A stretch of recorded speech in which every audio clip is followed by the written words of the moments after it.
Absolutely not. PTI हुकूमत ने America के कहने पर किए गए चंद फैसले। जब अफगानिस्तान से निकलने के लिए इस्लामाबाद मांगा गया तो दे दिया गया। जब अमेरिका ने सीपेक को रोल बैक करने का कहा तो कर दिया गया। जब अमेरिका ने सीपेक की खुफिया दस्तावेजात आईएमएफ को दिखाने का बोला तो आईएमएफ के हवाले कर दी गई। जब अमेरिका ने मईशत आईएमएफ के हवाले करने को कहा तो मईशत आईएमएफ के हवाले कर दी गई। जब अमेरिका ने स्टेट बैंक आईएमएफ के हवाले करने का कहा तो आइन में तरमीम करके हवाले कर दिया गया। वजारत खजाना, एफबीआई, स्टेट बैंक मुकम्मल तौर पर आईएमएफ के हवाले कर दिए गए। जब अमेरिका ने शकूर कादियानी को मांगा तो रातों रात उसको अमेरिका पहुंचा दिया गया। ओह एब्सोल्युटली नॉट। जब ईसाई आकाओं ने आसिया बीबी को मांगा तो दिन रात एक करके आसिया को आकाओं के हुजूर पेश कर दिया गया। ओह एब्सोल्युटली नॉट। जब अमेरिका बहादुर ने हुक्म दिया तो कश्मीर मोदी की झोली में डाल दिया गया।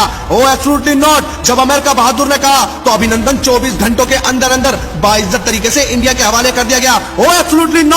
जब अमेरिका ने कहा कलभूषण की रिहाई के लिए कवानीन तब्दील करके राह हमवार करो तो कर दी गई। अमेरिका को ऐसे फर्माबरदार के खिलाफ साजिश करने की क्या जरूरत थी? अमेरिका को कमजोर पाकिस्तान चाहिए और इमरान से ज्यादा पाकिस्तान का बेड़ा गर्क किसने किया?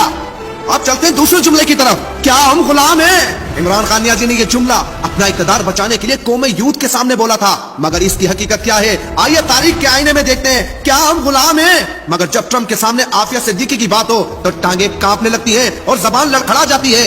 क्या हम गुलाम हैं? मगर जब फराज से सरकारी सतह पर गुस्ताखी होती है तो सरकारी सतह पर जवाब देने की बजाय अपने ही मुल्क के मुआविज नामूस रिसालत पर जुल्म सितम के पहाड़ तोड़ दिए जाते हैं। क्या हम गुलाम हैं? मगर जब हॉलैंड के गुस्ताख के खिलाफ आवाज उठाने को कहा जाए तो कहते हैं कि हम अमन पसंद हैं, हम इन ममालिक से अगर ताल्लुक तोड़ेंगे तो माशी बदहाल का शिकार हो जाएंगे। क्या हम गुलाम हैं? मगर जब कश्मीर की बात आती है तो कश्मीरियों के हक में आवाज बुलंद करने की बजाय उल्टा कश्मीर की आजादी के लिए जहाद की बात करने वालों को दुश्मन बताया जाता है और एहतजाजन आधा घंटा रोडों पर खड़े होकर हम गुलाम नहीं है का सबूत देते हैं।